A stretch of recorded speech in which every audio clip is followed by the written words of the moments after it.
El pasado 23 de marzo, hace un mes, se conmemoró el 25 aniversario del asesinato de Luis Donaldo Colosio. ¿Cómo están? Soy Danielovsky, ya escribí para mi blog algo que titulé Esas verdades no las tiene ni Netflix.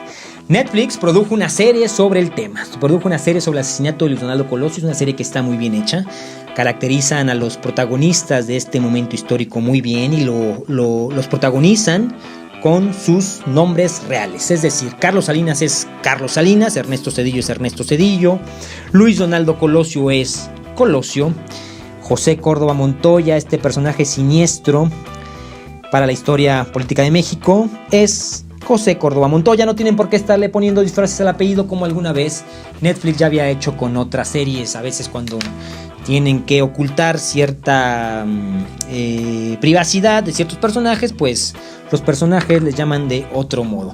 La verdad es que la serie está muy bien hecha y yo creo que responde a las nuevas formas de comunicación y a la exigencia que tienen los consumidores de ver otras cosas. Todo este fenómeno de las bioseries está logrando que se recreen vidas de todo tipo. Aplica muy bien para los artistas como Luis Miguel, Alejandra Guzmán, José José, Juan Gabriel, que fueron fenómenos de venta hace 30 años. Pues bueno, ya tienen su bioserie y están llevando su biografía al espacio del streaming, pues porque realmente son artistas que hoy están en el ocaso. Ya no venden lo que antes y pues bueno, pues de alguna forma tratan de seguir posicionados en la industria y qué mejor que dar a conocer su vida. Algunas bioseries son muy exitosas, otras son un fracaso. Hay una tendencia por recrear historias ya pasadas, historias reales, donde se muestre lo público con lo privado. En el caso de los artistas conocemos una parte que es sabida por todos, la parte pública, pero pues también hay una parte privada que la bioserie nos muestra y es ver con quién se acostaron, quiénes los defraudaron, quiénes forman parte importante de su vida, quiénes fueron personajes trascendentales en la carrera del artista. Y también en el espectro de la vida política de nuestro país, el narcotráfico ha dado material para la producción de este tipo de series. Pasa algo chistoso, pasa un fenómeno en torno a las series que tienen que ver con el narcotráfico.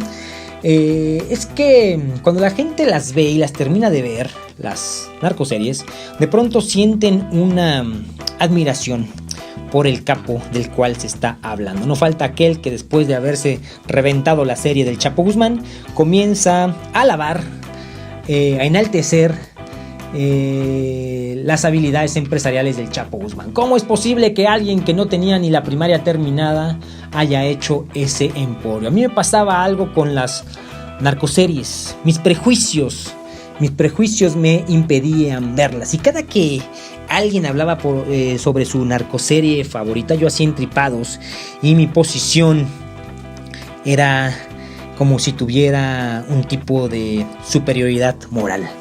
¿Cómo era posible? Yo me cuestionaba que de pronto endiosáramos a personajes tan miserables. Y en verdad que sí, pasaba este fenómeno. La gente empezaba a sentir cierta empatía. De hecho, me pasó que con este tema del narcotráfico, cuando la revista Proceso se obsesionó durante los 6 años de gobierno y parte del gobierno de Enrique Peña Nieto, los 6 años de gobierno, de Felipe Calderón y parte del gobierno de Enrique Peña Nieto se obsesionó con el tema. Las cosas que ya se me hacía excesivo como Proceso manejó tanta información. Proceso llegó a sacar una edición especial, una edición gráfica sobre la guerra contra el narco, que eran puras fotografías de esta barbarie que trajo Felipe Calderón a la vida pública de México. Yo pensaba que no había necesidad de tanto. Por eso fue que me negaba al tema de las narcoseries, a todo el tema de la narcocultura. El tema de los corridos se me hacía realmente nefasto.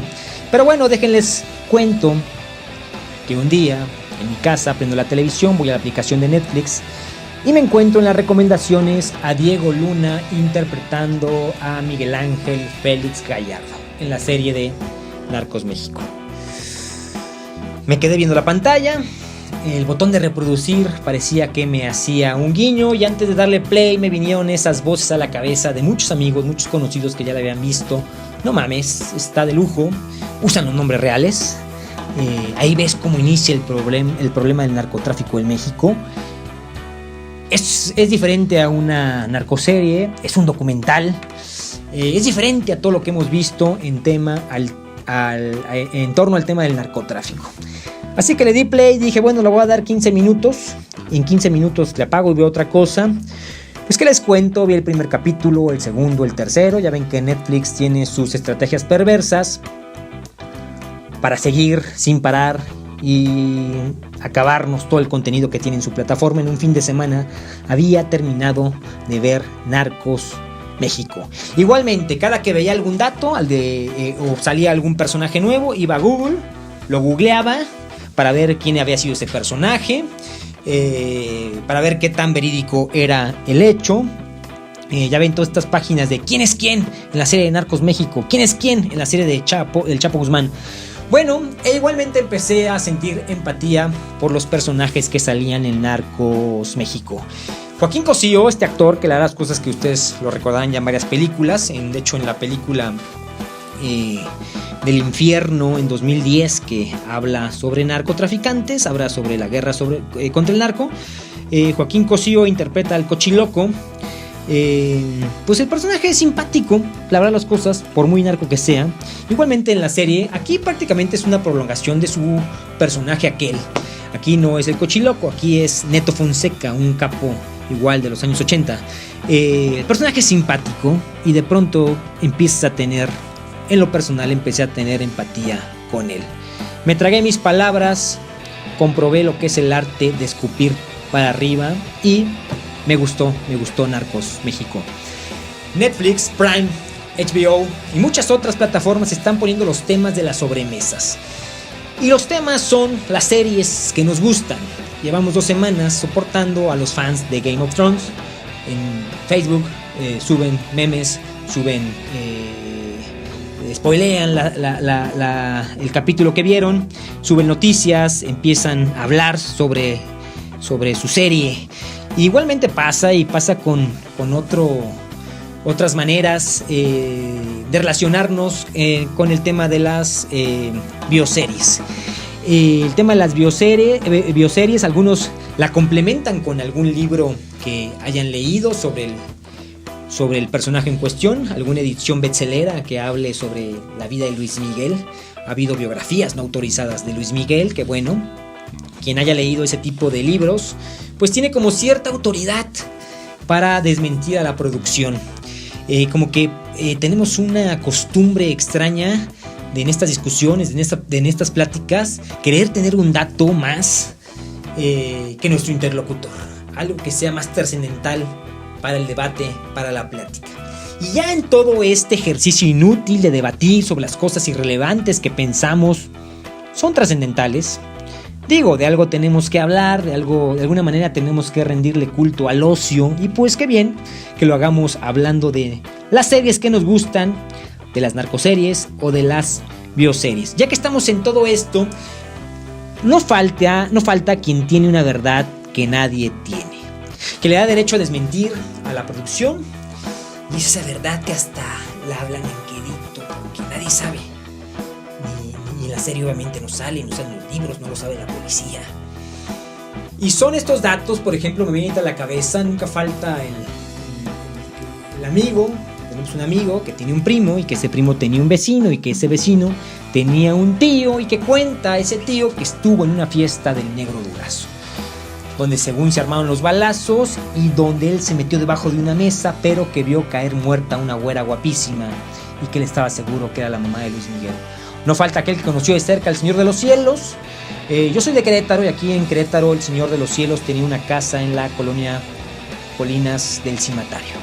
No faltaba aquel que lo había visto y que después que se anunció su muerte, vieron cómo el Señor de los Cielos regresó a recoger unos zapatos que había olvidado. De ese tipo de verdades a veces complementamos las pláticas, los debates que tenemos en torno a las series que se hacen con material de la vida real. Y las hablamos así en quedito para que el FBI no nos escuche. Pero que les cuento que yo también tengo una de esas verdades históricas. Esas verdades que nadie sabe. Y no es sobre la madre de Luis Miguel, pero sí es sobre el asesinato de Luis Donaldo Colosio.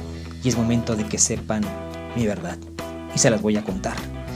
Y esa verdad viene, obviamente, del amigo del amigo del amigo, que me la contó y que está interesante para la ficción. Pero bueno, primeramente quiero platicarles sobre antes de contar la verdad, quiero platicarles sobre aquel 23 de marzo de 1994. ¿Qué estábamos haciendo? ¿Qué estaba haciendo yo? Todo el mundo se recordará. Siempre pasa de ¿qué estabas haciendo cuando se cayeron las Torres Gemelas? Bueno, yo les voy a platicar qué estaba haciendo cuando mataron a Colosio. Yo tenía 13 años de edad. Mi papá era candidato a diputado federal por la Unión Nacional Opositora, que era un grupo de asociaciones anarquistas que usaban el registro del ya desaparecido Partido Demócrata Mexicano. Mi papá era un tipo ideológicamente extraño, porque el PDM era un partido de ultraderecha, pero mi papá era medio comunista. Mi papá era zapatista, aparte era cardenista. Y pues mi papá estaba en campaña y parte de su tiempo lo dividía en la campaña y parte de lo que le sobraba del tiempo lo destinaba al trabajo en su despacho. Mi papá era contador público, era auditor fiscal. Y pues aquella tarde del miércoles 23 de marzo yo estaba en su oficina. Arriba había una televisión, la prendí y toda la transmisión estaba, en todos los canales estaba, bueno, en los canales de Televisa, Jacobo Saludowski, hablando sobre el atentado contra Colosio. Bajé corriendo, le avisé a mi papá y mi papá me regañó. Me dijo, con eso no se juega, cabrón. Y ahí fuimos todo enojado, subió a la televisión y pues sí, ahí estaba Saludowski hablando de que Colosio había sido herido de un balazo. Ya de regreso a la casa mi papá venía manejando, veníamos todos, y mi papá hablaba sobre lo catastrófico que sería para el país si Colosio se muriera. Recuerdo eso muy bien, y llegando a la casa mi papá sacó su videocasetera, sacó videos para grabar las noticias en la VHS, y a partir de ahí empezó a grabar todos los noticieros de todos los días, hizo su acervo de información.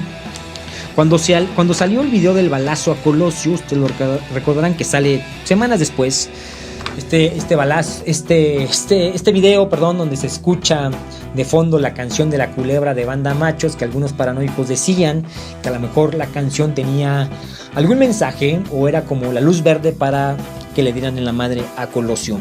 Este video, me acuerdo que mi papá se juntaba con amigos, mi papá tenía un proyector y en la pared blanca de mi sala, ahí se ponían a analizar como si fueran investigadores quienes pudieron haber estado involucrados en el asesinato de Colosio. ¿Se acuerdan del clavadista, de un tipo que le tapa el paso? A mi papá le encantaba hacer sus propias investigaciones.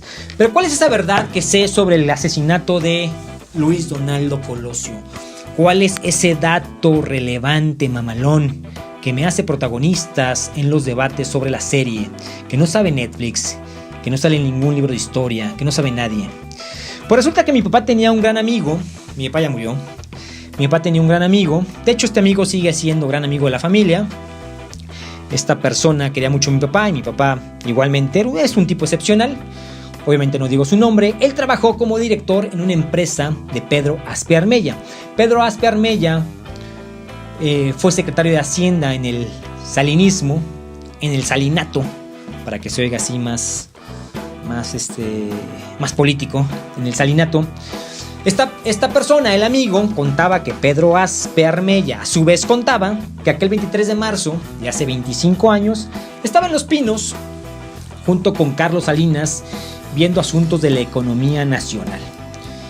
Estaban ahí con un equipo de trabajo, no sé si estaban analizando la crisis que se vendría a final de año, no sé. Bueno, entraron a avisarles que Colosio había sido herido de un balazo y todos fueron a postrarse frente a una televisión que había en Los Pinos.